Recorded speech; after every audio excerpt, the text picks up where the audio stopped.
First up, the International Court of Justice is under the microscope.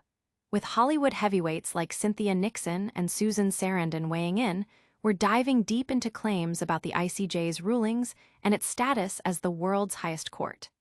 Is it what it seems, or is there more to the story than celebrity statements? Next, we're heading to Vietnam, where VPBank has just made a monumental leap, issuing the nation's very first international sustainable bonds. This $300 million deal is a game changer, connecting Vietnam to global green capital markets and fueling renewable energy and job creation. Don't miss the details on this groundbreaking financial move. Then, a significant transition at the International Commission of Jurists. We're welcoming new commissioners who bring a wealth of global experience to confront rising threats to human rights and the rule of law. Discover who they are and how their diverse expertise will shape the future of international justice. And finally, hold onto your hats as Axiom Space partners with Spacebolt to launch orbital data centers to the International Space Station. We're talking about the future of in-space computing and data storage. Will this revolutionize space exploration, or are there challenges ahead? Stick around to find out. Don't forget to like, subscribe, and hit that notification bell so you never miss an update. Celebrities misinterpret international law, slamming ICJ. Hollywood stars like Cynthia Nixon and Susan Sarandon are making waves with a public letter claiming the International Court of Justice has ruled a plausible risk of genocide in Gaza. But hold on, because the facts might surprise you. This isn't just about celebrity opinions, it's about a fundamental misunderstanding of what the ICJ is and what it actually ruled. Karen Bekker from CAMERA breaks down why the ICJ is not the world's highest court and explains that its jurisdiction is voluntary, making it more akin to an arbitration panel than a high court with appellate powers. Unlike national supreme courts that have clear hierarchies, the ICJ doesn't sit atop a pyramid of lower courts.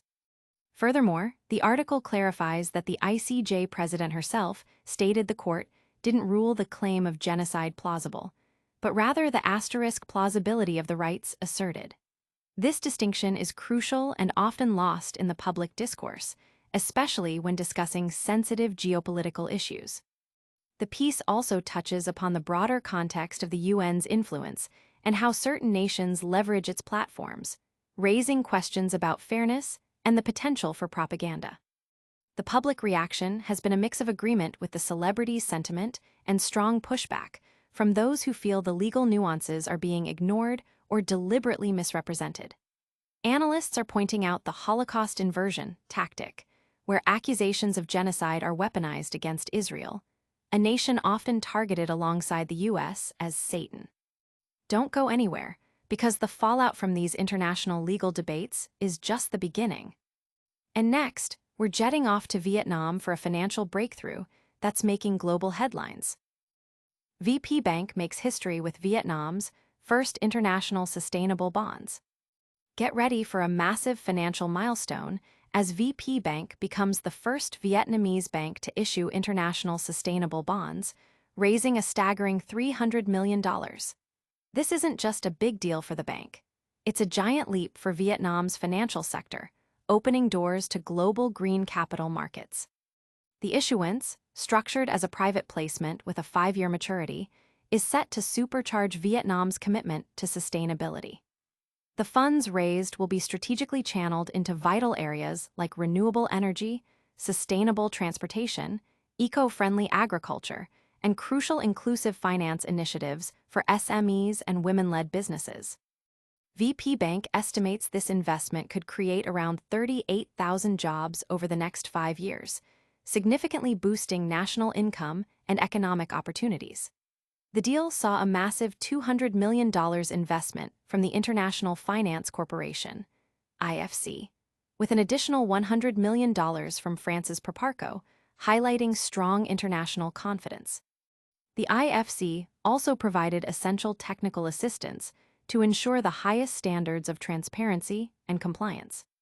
This move comes at a critical time, as Vietnam needs an estimated $368 billion for climate adaptation and carbon reduction projects by 2040, yet green credit currently makes up only a small fraction of total loans. VPBank's own green credit portfolio has already seen impressive growth, reaching over $1.2 billion. CEO Nguyen Duc Vinh emphasized that this issuance is not only a strategic win for VPBank, but also showcases Vietnam's growing capacity to attract global green finance. This precedent is expected to pave the way for other Vietnamese institutions to tap into international green capital, driving both economic growth and sustainable development. But Vietnam's financial landscape isn't the only place seeing major shifts. Stay tuned for a crucial update on international justice. And up next, we're looking at how the International Commission of Jurists is bolstering its ranks with vital new leadership. New commissioners join International Commission of Jurists amidst global rights threats. In a significant development for global justice, the International Commission of Jurists has welcomed a cohort of new commissioners, bringing diverse expertise to the forefront as human rights face increasing challenges worldwide. This appointment comes at a critical juncture, with rising authoritarianism and attacks on democratic institutions demanding strong leadership. These new commissioners hail from varied legal, judicial, academic, and human rights backgrounds across Africa, Asia, Europe, Latin America, and the Middle East. Their collective experience spans constitutional law, international criminal justice, transitional justice, and judicial reform. This rich diversity is a testament to the ICJ's global mission and its commitment to inclusive leadership.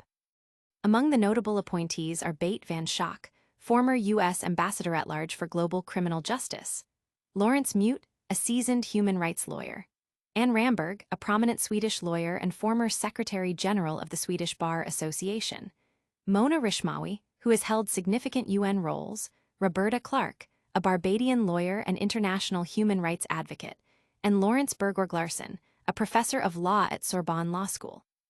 Each brings a unique perspective and a deep dedication to confronting threats to the rule of law and strengthening international human rights standards. ICJ Secretary General Santiago Canton lauded the appointments, stating they embody the ICJ's core values of independence, integrity, and legal excellence, which are vital in the current global climate.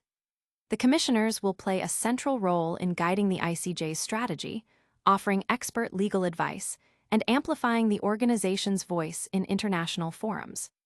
This expansion of capacity is expected to bolster the ICJ's work both globally and in field programs, enhancing its ability to respond to democratic backsliding, judicial interference, and human rights violations. These critical appointments are reshaping the landscape of international law, but the future of technology is also taking a giant leap into orbit. And next, we're blasting off to explore groundbreaking data center technology headed for space. Axiom Space and Spacebolt launch data centers to the ISS. Prepare for a technological revolution as Axiom Space and Spacebolt announce plans to deploy orbital data center nodes aboard the International Space Station. This initiative promises to bring advanced computing and data storage capabilities directly to space, marking a new frontier for in-orbit infrastructure. The ambitious project involves launching 2 Axiom Orbital Data Center (AXO-DC) nodes by the end of 2025, with a goal of having at least 3 operational by the end of 2027. These are far more advanced than the shoebox-sized prototype, AX-DCU-1, which was launched in August as a proof of concept. The AXO-DC nodes are designed as robust edge devices capable of hosting hybrid cloud applications and cloud-native workloads.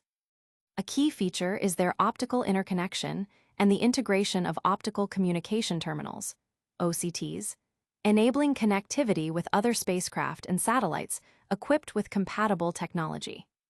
Jason Aspiotes of Axiom Space highlighted the excitement of increasing computing capacity on the ISS and integrating commercial optical communications for a mesh network. Spacebolt is leading the engineering, delivering large in-space servers, LISS, powered by Fission Enterprise-class SSDs. Case Pua of Fission stated their commitment to enabling petabyte-level storage in space. However, a significant consideration is the ISS's planned deorbit by 2030. Axiom Space also has its own ambitious plans for a commercial space station by 2028. Questions remain about whether the ODC hardware will transition to Axiom's future station and under which countries' laws the on-orbit data processing will operate, as the company has yet to respond to these inquiries. From the depths of space to the heart of global finance, we've covered it all today. But before you go, we've got one last quick recap of today's biggest headlines. And that's a wrap on today's explosive news.